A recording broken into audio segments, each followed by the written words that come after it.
And I am getting word that we are about ready for our next run. So, without any further ado, I will turn it over to Azello and Violet for Crypt of the NecroDancer Amplified. Thank you. Hi, I'm Zello, however you want to say it, never matters to me. I'm going to be playing Crypt of the NecroDancer. This is a rhythm roguelike released back in like 2015. We're going to be playing with the Amplified DLC, which adds an extra zone, rebalances a bunch of mechanics and such. I also do want to give a quick shout out to the devs. This game received its first like major update within like the last 5-6 years, and they've rebalanced a whole bunch of stuff on the back end to make it a lot more stable and just nice quality of life changes. So big shout outs to the devs, because that patch came out like less than a month ago. We were not expecting that. I have with me a very fantastic commentator from the NecroDancer community. If you want to introduce yourself. I'm Violet. I'm a NecroDancer speedrunner. I have probably some of the most high-end knowledge of the game. I do a lot of like score runs, which do a lot of very information-based, very like just know all the game mechanics and use them to your advantage, because this game can get pretty broken if you know what you're doing. Yeah, it's a pretty amazing game. So we're going to be playing story mode today right here. There's going to be 4 characters in story mode, and we actually have a soundtrack bid war going on, and I actually need to finalize what the first soundtrack is going to be. It was Vert. Vert. All right, so make sure, I'm pretty sure I have Vert already set up here. Let me just check soundtracks here. We've got Vert for Cadence, and we've got Vert for Nocturna. Okay, so how this works is that we're going to use Vert for the first 2 characters, Nocturna and Cadence. The bid war is going to remain open, and the next soundtrack that's highest up will be the soundtrack for the next 2 characters after those. So you have time to influence that bid war if you want. But I think we're about ready to go. I'm going to let Violet pretty much take over commentary, because I do need to focus for this. It's a pretty deadly run. So we'll go in 3, 2, 1, go. Alright, good luck! Alright, so this is Crypt of the NecroDancer. Like Zello said, it is a... Holy shit. It's a rhythm-based roguelike. And it is... released back in 15. One of the, the core mechanics is that everything goes to the beat of the music. So you're on the beat of the music, the enemies are on the beat of the music. And other than that, it's a pretty normal dungeon crawler. And basically the point of the music is that the designer of the game, Ryan Clark, basically was like, well, what if you had one of the old style dungeon crawlers, but you couldn't just think forever about every move. You had to, the game kind of took some agency back and made you... Blood drum? Bye-bye blood drum. Oh, and bye-bye leprechaun. The leprechaun is leprechaun, is what we like to say. That's my fault. Yeah, leprechaun spawns when you have a big pile of gold on the ground, and if you kill it, you get a nice item that helps you deal with the bats. But you get hit by it, it steals all your money and runs away. So, unfortunately, we do not have that item. Yeah. I think that is, as far as how this game works, you're playing it, is that it was designed to basically be played on advanced pad. You only have 4 directions to move, and if you move into an enemy, that's just how you attack. Some weapons, like the dagger that you start out with, or the cutlass, which Nocturna starts out with, has a pretty narrow attack radius. It'll only attack the enemy next to you or 2 squares in front of you, whereas a whip or an axe like this will have a much wider attack range. Yeah, we want to get off the whip. The whip is the worst weapon type in the game by far. Yeah, the whip is pretty bad because it hits a wide area, but it only ever hits one enemy at a time, which means that you can often end up moving into enemies that you don't actually want to kill. And they stop you from getting to the exit, which is not what you want. And then the axe is kind of the reverse of that, is you move even if you're attacking with the axe, and a couple other weapons, which makes them the most powerful for speedrunning, because you're moving towards the exit and killing enemies. And the axe is the strongest because it's the only one that does the AoE damage on the lunge there, as Zello is sort of demonstrating. Pain is really tempting. Items. I don't think I'm going to take leaping for a marathon. Yeah. Yeah, leaping, the little green boots there are an item that let you move 2 tiles every turn instead of just 1, which is very strong if you use it properly, and utterly terrifying on top of that. So it is a very difficult item to use. Will not be seeing that I'll take that. He'll be taking the Ring of Pain though, which is very nice. Because whenever you attack, it makes it does damage to every enemy that is around you, so it gives some added AoE, and it gets around things like Blade Master armor, which we will see later in this run. So about the different characters, so there are 4 characters in story mode. There's the original 3, which are Cadence, who is the default character and has no special restrictions. Melody, who has a special weapon that she starts the game with, and there's Arya, who we will get to. And the DLC, Amplified, added Nocturna, who is a prequel character. She's a vampire, and she can transform into a bat with the spell that you see in the top right corner there. And that lets her... It gives up all of her items, but it gives her a strong melee attack and some inherent regen. Okay, apparently my build is like completely done now because I see a titanium raker in the shop here. Yeah, this is disgusting right now. Yeah, Zello found a lot of pretty strong items. Right off the bat, we saw that Shovel of Courage, which is by far the strongest shovel in the game. Whenever you dig a wall, you just move into it. And on top of that, you get invulnerability for that beat. So you can usually just skirt around floors pretty quickly, and you don't have to worry about walls. They don't slow you down at all. And the Rapier is another one of the move attack weapons. When you have the Ring of Pain, it's almost the same as an axe. It has the same sort of AoE range. And we got some armor, and a nice spell. So Zello is doing pretty fine here. As we get later into the run, the characters generally get harder later in the story mode run. Nocturna kind of has the most safety, because if Nocturna were to die, she would instead transform into a bat. She can only die for real if she takes lethal damage while she's in bat form. So for that reason, mostly Zello's going to be staying in human form. Also because he has lots of good items that he wants to be using. Also got a potion like earlier during Zone 2, which is basically an extra life, so a lot of safety on this build right now. Yeah, a lot of safety, but it is not... well, there's goo right there, so not very safe anymore.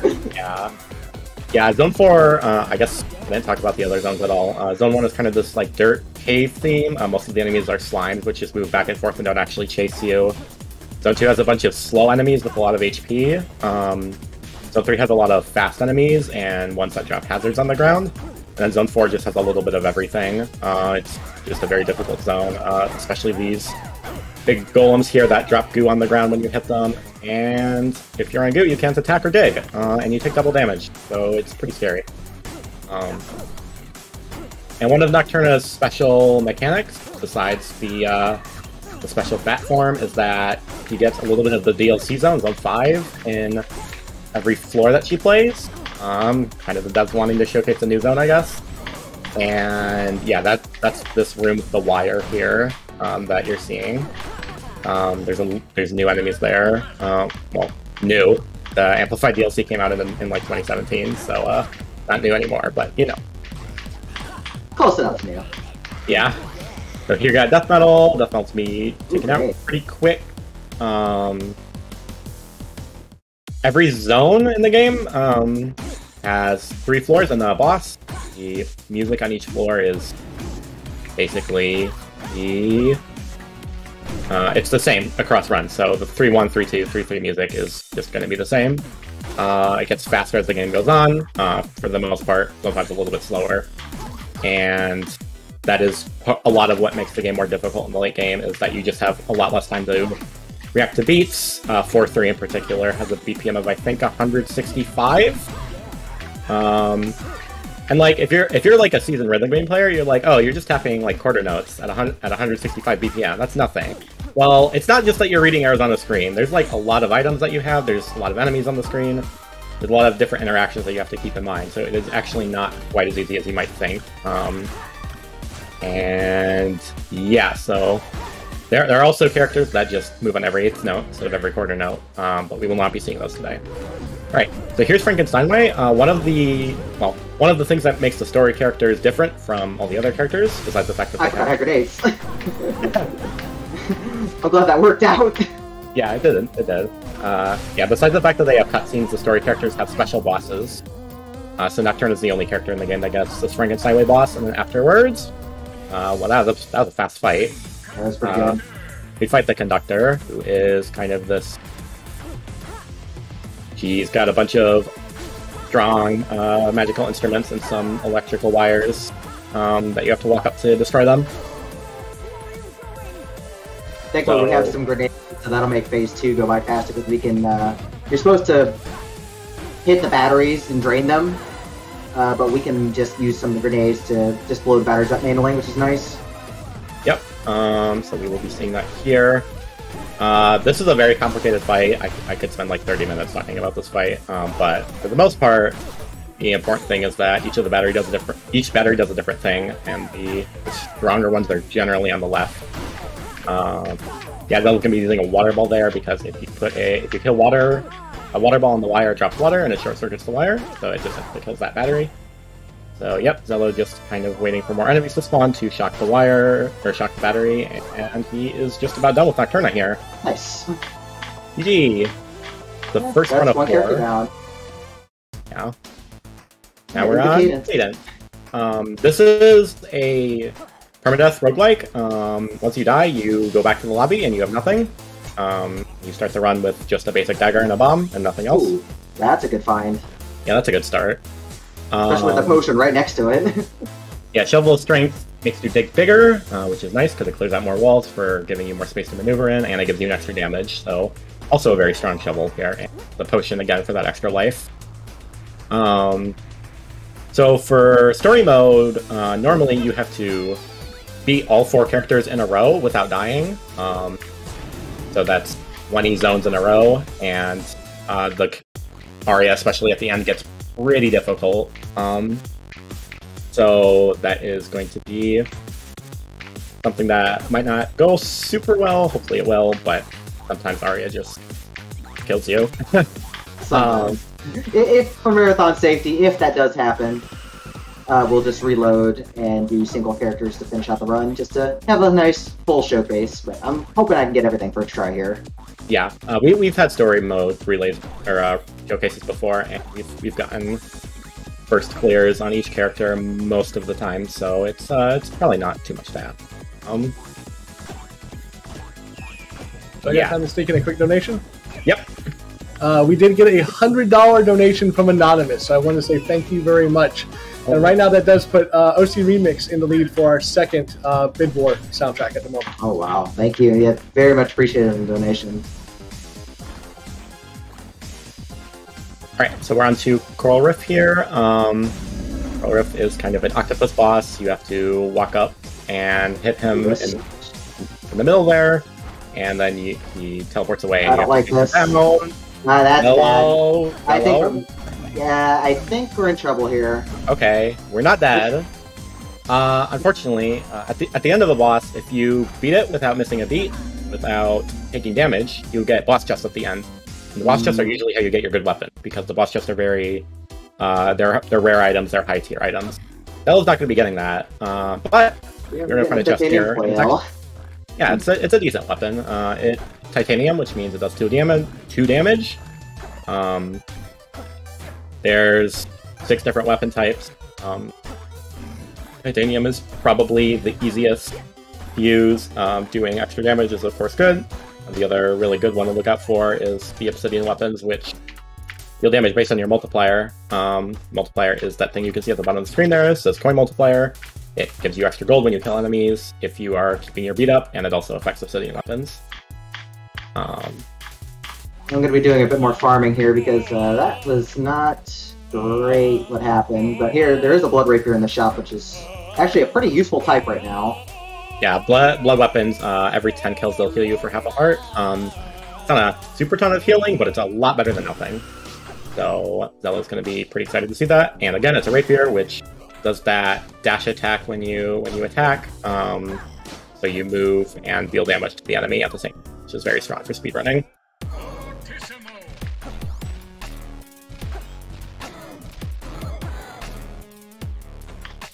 So generally what you want to be looking for when you're doing, especially marathon safe runs, is you're basically looking for a good weapon, you're looking for a little bit of healing, you're looking for armor, and you're looking for mapping. The floors in this game are procedurally generated. Oh my goodness. That's not something we mentioned, is that Zello has not seen these dungeons at all before. They're completely random. There's some tricks that you can use to figure out where the exit will be in each one, except Zone 3. Zone 3 just does whatever it wants. Yeah, it's a challenge to navigate Zone 3 unless you have a map. And thankfully I have a good torch, which helps speed that up a bit. Yeah, the torch will help a lot here. Yeah, there are pretty consistent rules for the other zones. Zone 2 is kind of the opposite of the way that the game wants you to go with the paths it gives you. Zone 1 is just usually in the bottom corner, and there's a lot of shovels in the shop. Yeah, I don't want to take either of them because I don't want to lose the damage on the rapier. Yeah, we have like a critical threshold for damage. You want to be able to do like 3 damage minimum, and I'm just barely doing that on a lunge because the rapier does double damage on the lunge from the base damage. Right. So that is, we want to be keeping that strength shovel for the extra damage. Yeah, and Zello is still lacking armor here, which is not great, although he did pick up a Ring of Peace in the last boss chest. He's very strong. It removes 8 enemies at the start of every floor. And it makes the mini-boss weaker, has less health, does less damage. If it's a dragon, it doesn't breathe fire ice at you. Very strong item. And makes things a lot safer. This is a guaranteed food shop right here. So there's secret shops depending on the type of cracked walls. And we know this one is a food shop because we didn't see... the last tier 3 wall we checked, I think, was the pawnbroker. And there's only 2 types of tier 3 wall shops, so we knew this was the food shop, which is good so we can get more health. Yeah, so there's a lot of little tricks like that you can use to figure out, oh, when there's this cracked wall of this wall type, there's only 2 or 3 different types of secret shops it can be. The food shop is very strong. It just gives you a bunch of extra heart containers, which, you know, is good for safety because you have more health. Most enemies in this game can only go up to 3 hearts of damage. Even the strongest ones generally only deal 3 hearts of damage. So having 7 is definitely nice for safety. Can guaranteed take at least 2 hits. Probably a lot more if we're not getting hit by the strongest enemies. The rough part is that the goo in Zone 4 doubles damage dealt to me before any kind of armor is applied, so I can still die pretty easily from that. Yeah, if we get stuck on goo, there's going to be a problem. There are boots that protect from goo, but we have not seen any of this run yet, so... Yeah, and that monocle that we have, that headgear, lets us see all items and all cracked walls on the map. So you can see, like, that boss shrine there at the bottom. You normally wouldn't be able to see that, but it shows you. I see. I'm gonna take that crown just in case. Yeah, Crown of Thorns is the same as a blood weapon, except it goes in your head slot, so it lets you heal every 10 kills, and they stack if you have a blood weapon and a Crown of Thorns, so now Zello's getting a heal every 5 kills. The glass armor that Zello just broke is armor that lets you... It takes 1 hit, and then it breaks. So you are immune to 1 hit of damage. Yeah, like I said earlier, Cadence is the default character. The only thing that's different from any other character is that she has special story bosses at the end. Cadence is where you will be starting if you pick up Crypt of the NecroDancer and just start playing. And she is a pretty good time. So if you like what you're seeing, you should try out the game, I think. Yeah, the only other thing I'd want out of shops right now would be armor, but I've got enough health with the Crown of Thorns healing me and the blood weapon. So, and Zone 5 is a great place to get kills because the wire mechanic allows me to just zap a whole bunch of stuff. Yeah, the electricity will zap the enemies that are adjacent to each other. It's a chain lightning sort of effect, and that counts for your damage for your blood weapons. Right. So yeah, Zello has been making this run a little bit scary with no armor, but you know... I have to cut you off real quick, sorry, because we actually need to close the second track for the Bid War right now, before we get to the next character. so I will need to know who that character is when we finish the second of our 2 bosses coming up. So Cadence, like Nocturne, also has 2 bosses. She has Deadringer, and then inside Deadringer is actually her father, who is Nurse L. And thanks, Dad. Yeah. Yeah, and then you fight the NecroDancer, who you might know from the title of the game, with her dad. So you have normally you do these button puzzles by having both characters stand on the buttons at the same time, but if you have your own bombs, you can just like dig out the stage yourself, which is a lot faster. So you just do that instead in speedruns. And we can get an early hit here since we have the blood drum, so we can just smack him before he gets away. And now we have the loot, which is the most broken weapon that we will see some more of in a second. Yeah, the golden loot is Melody's special weapon, which is the next character. It's kind of the opposite of a dagger. It hits every enemy. It is the only thing that hits without you directly attacking anything. Okay, I need to know who the second soundtrack is real quick. OC Remix is the one that won the second big award. Remix. Awesome. That was actually one of my favorite ones, so thank you all for donating for that. So we're going to quickly switch over Melody to OC Remix and OC Remix for Arya. And into Melody, my favorite character. Yeah, let's go. Alright, so this is Melody. Melody is like Cadence, except she has the golden loot. Like I was saying, if you move next to an enemy or away from an enemy, it deals damage to that enemy, but you can't deal damage directly. So if you get surrounded on all 4 tiles, Melody cannot attack. Normally she has to use spells or bombs, so hopefully Zello will not get surrounded, but or if he does, he will have a panic button available. But yeah, because the golden loot does damage to lots of tiles, and while you're moving, it is Melody's actually a very fast speedrun character. Nocturne is actually the slowest, and then Cadence, and then Melody, and then Arya can be any length of time depending on. Never the food shop. Never. Yep, never the food shop. Yeah, the 2 tier 3 correct walls are the food shop and the pawnbroker. The pawnbroker lets you sell your items, which is not useful in a speedrun, and the food shop just gives you a bunch of health, like I said. Usually not. Sometimes you want to get rid of Glassjaw. Sometimes, yeah. Sometimes. If we pick up a Glassjaw in a marathon, I'm gonna have some questions, but it's happened, unfortunately, by accident. Yeah, accidents happen. Yeah, this is a difficult game. There's so much going on the screen at all time. Like I've been like rapping for the past like 20 minutes, and I haven't gone over most of the mechanics of the game yet. But Melody does not get weapons, so if you check a black chest with Melody, she gets armor. Wow. Are you cheating? You're cheating. Yeah, I must be cheating. Instant pink shovel. This is like Melody's strongest item. Yeah, because one of the things that cuts off Melody is walls, because you can't attack if there's a wall in the way, because you're not moving. But the Shovel Courage lets you move when you dig. So another potion too? Wow! The game is really generous. Yeah, normally you don't see a potion in your runs. You can only get 1, and usually you don't get any, but we've gotten 3 in a row. So yeah, that's some good stuff here. This is just wow. Alright, I got a quick kill for Melody for death metal here, so let's do this. I like this quick kill. I love this quick kill. Yeah, very specific setup. It just gets past death metal's face where he starts summoning enemies. Yeah. Yeah, the one thing Melody lacks in any capacity is damage. She cannot get any items that boost her damage, so she wants things like spells that will deal lots of damage. That's how you deal burst damage and kill your mini-bosses. With Melody, unfortunately we haven't found any yet, so Zello is just gonna have to kind of like waddle around the mini-bosses with more health, fortunately. Not that it's too slow.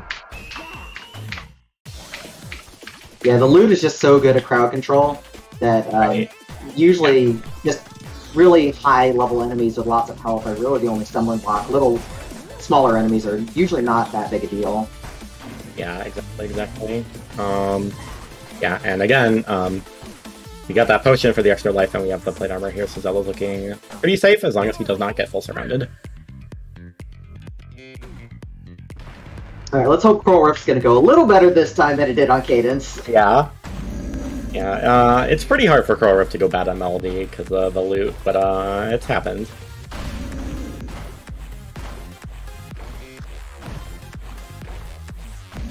There we go. This also is why bombs are a really good resource on Melody, just the blast damage is very nice. Yeah, Pulse Tomes there are also going to be super helpful. They deal 5 damage at a time in a sort of X pattern. So that lets you kill your mini-boss for each floor, and you get 3 of the tomes when you pick them up there. I'm glad I got courage for digging that spider out. Otherwise I would have been in a lot of trouble with telemonkeys. Yep, the telemonkeys are the pink monkeys in Zone 4. Zone 4 is generally very... There's very little luck going on in Zone 4, except for the telemonkeys, which, if they grab you, they teleport you to a random spot on the map, just anywhere. It's very, you know... Well, you have to react to it, which can be pretty difficult, especially with how complicated Zone 4 can get. Zone 4 is easily the hardest zone in the game, and a lot of people struggle with it at first, and even after they have a lot of time in the game. This exit room. Yeah.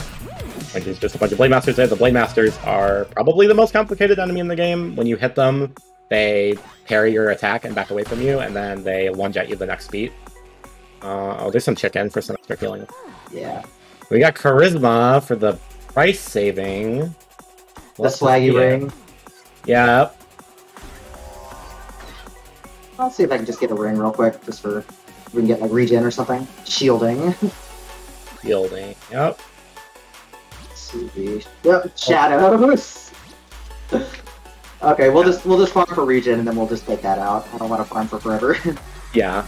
And Shadows is a funny ring. It makes you unable to see, but it makes all shops free, and the Conjure just lets you... Well, better yet, let's take, well, we don't have the money, damn. I was hoping to transmog, Becoming, but I don't have money now. Yeah. But we got Regen. Regen heals you for a heart at the start of every floor. Regen's super strong. So even if you take damage, you get it all back, generally. Yeah, and the way damage works in this game is it's just simple arithmetic. So if you have an enemy that does 3 hearts of damage and you have a plate armor, which protects for 1.5, you just take 1.5 damage. And most enemies do a lot less than 3 hearts of damage, so Zello is pretty much only taking half a heart from anything here. That's why plate armor, like armor of most kinds, are just really critical for runs. Yeah, our armor's super strong, and it's pretty difficult to get. Like we saw in the Cadence run, you were kind of just looking for it the entire time and never found any. It's also nice because health makes a great resource too. Like you can absolutely use health as a resource through blood magic or just tanking extra hits to save time. So there's just a lot of like depth in the strategies. Yeah, there's a lot of flexibility in this game.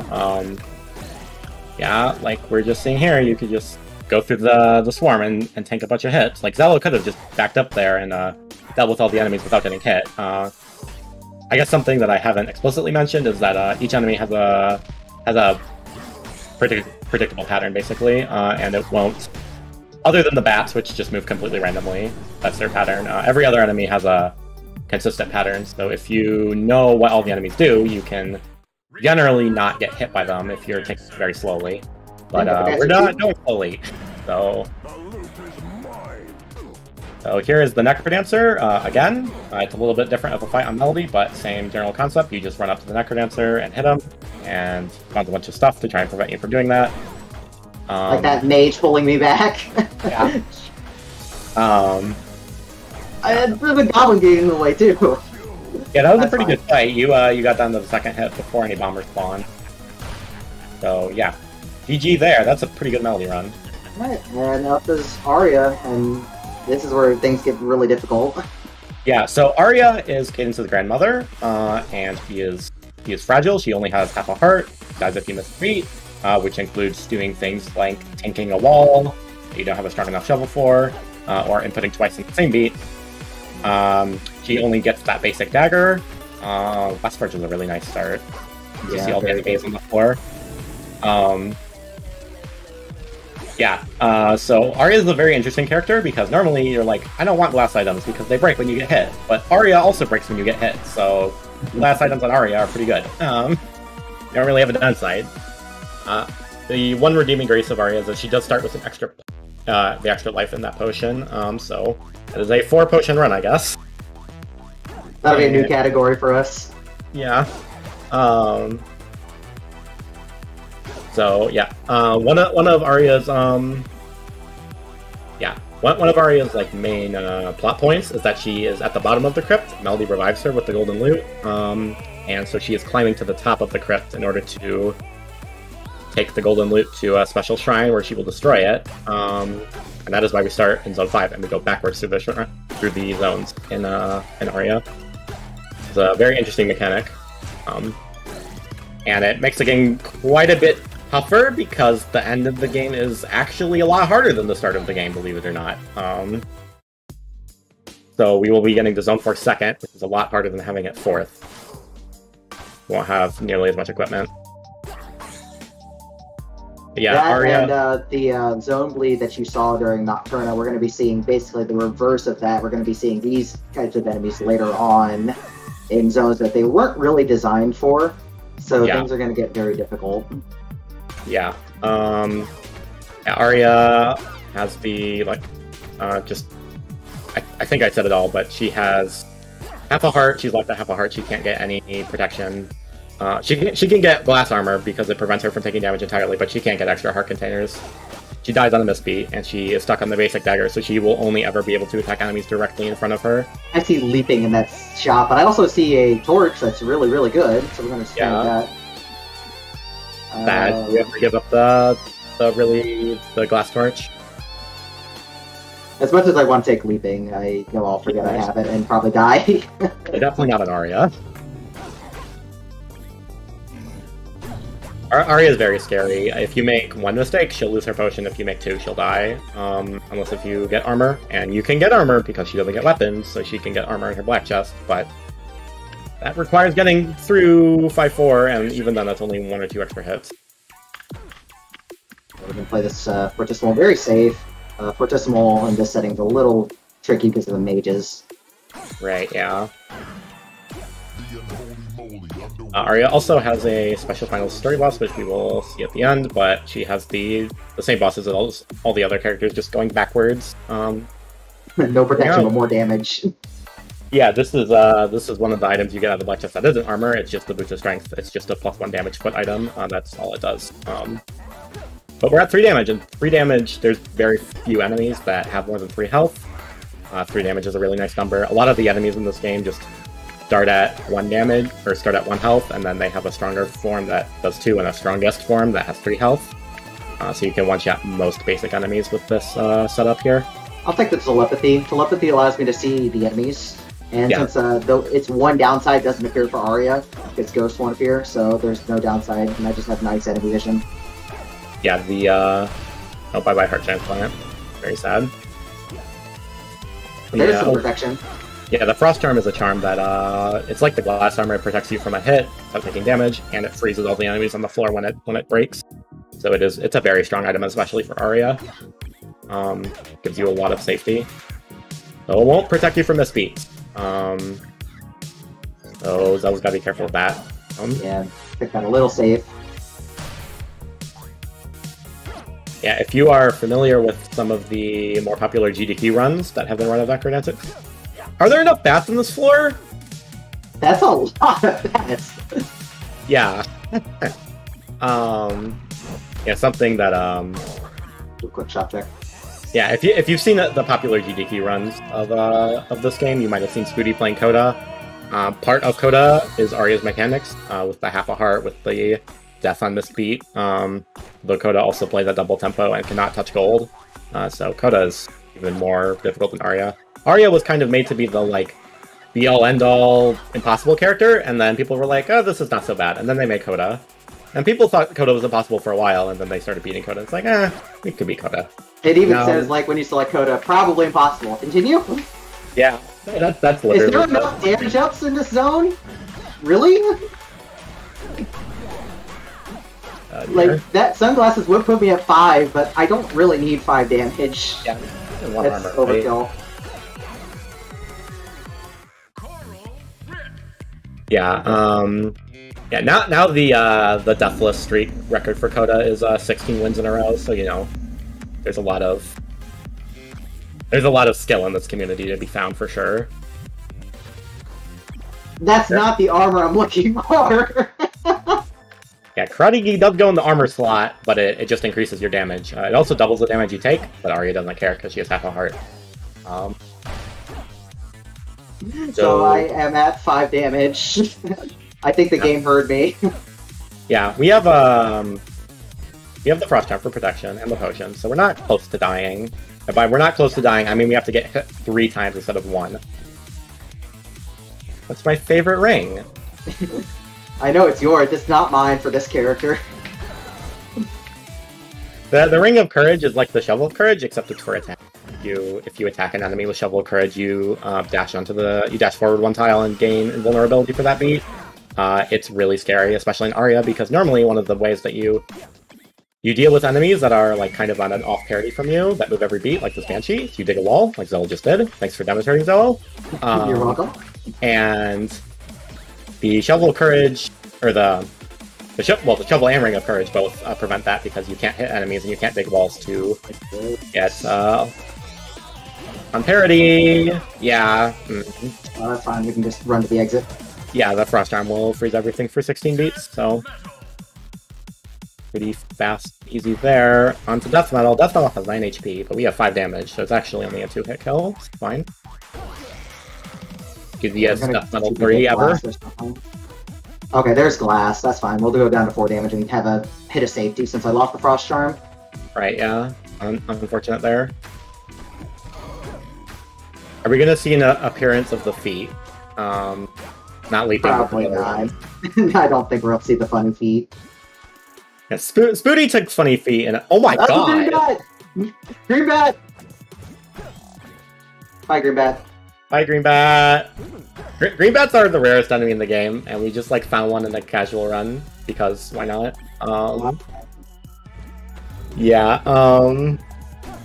Green Bats are scary. They move every beat, and they can move diagonally. They're the scariest enemy in the game. So yeah, not happy to see one on Arya. Yeah, thankfully we got the luck charm, so it wouldn't hit me unless it's literally the only move it can make. Right. So good there. Oh, the Sark spawned in Tar! That's cute. I'm not sure if that's actually supposed to happen. It's okay.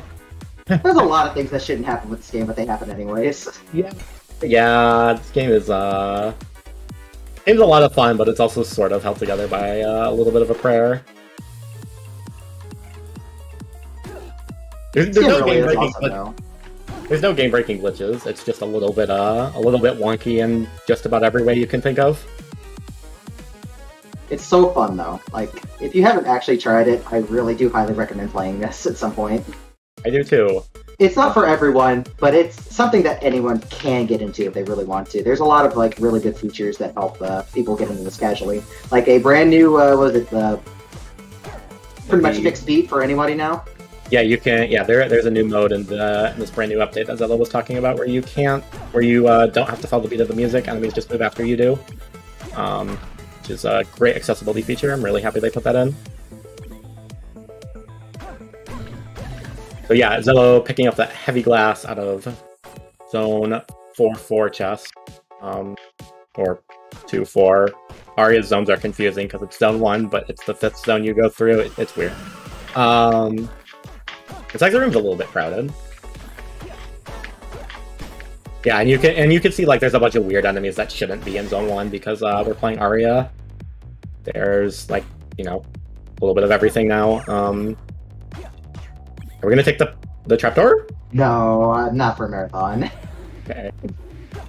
So you can take trapdoors with Arya, but because it counts as dropping your multiplier, I do still lose the potion if I do that. So. Yeah. Yep, but this is the second to last floor of the run, so yeah. Zello may be looking to take this in a one shot on no extra tries, which is super awesome. I think there's only like 100 people who have beaten story mode in the world, so like this is really impressive. Okay, forward rider, but we have a shield, so it's fine. I got confused the other way. That's fine. Okay, that's what the second shield is for. Yep. Alright, and we have killed the golden loot. And time. Time. GG! Thank you. GG's well done. That's a really fast run, too. Yeah, 36 is not bad for a marathon considering we had to really play it safe in some places, but worked out really well. Yeah, I think my best is like a mid 30, and you have to like really push to get a time that fast. yeah, my best is like it's like a high 28. So yeah, that's super good. Yeah, Violet's super good at this, but I am very happy with how that run went. Thank y'all for donating for the bit more. Thank y'all for donating in general. Just wanted to say quick shout outs to Fastest First for accepting this run. I live in Texas where the abortion rights issue is a huge thing, and my wife and I are pretty worried. So I'm happy we have marathons like these to contribute to hopefully help at least a few people that really need it. But so thanks to the staff. Thanks, Violet, for commentating for me. Yeah, of course. Big shout outs to the community. Is there anything else you want to say before we leave? No, thanks for showing off the incredible gameplay and the incredible game. Thank you. Actually, I do have one more shout out. We do have our like online racing series, Condor. We should have a new main league season coming up soon, and we also have our junior tournaments, Conduit, pretty often. So if you want to get into like possibly racing this game, whether casually or competitively, you should definitely look up Condor. We're always very happy to see new runners and racers. Yeah, absolutely. But I guess that's going to kick it off for me for Rhythm Block. So enjoy the rest of Rhythm Block and have a great rest of the day, everyone.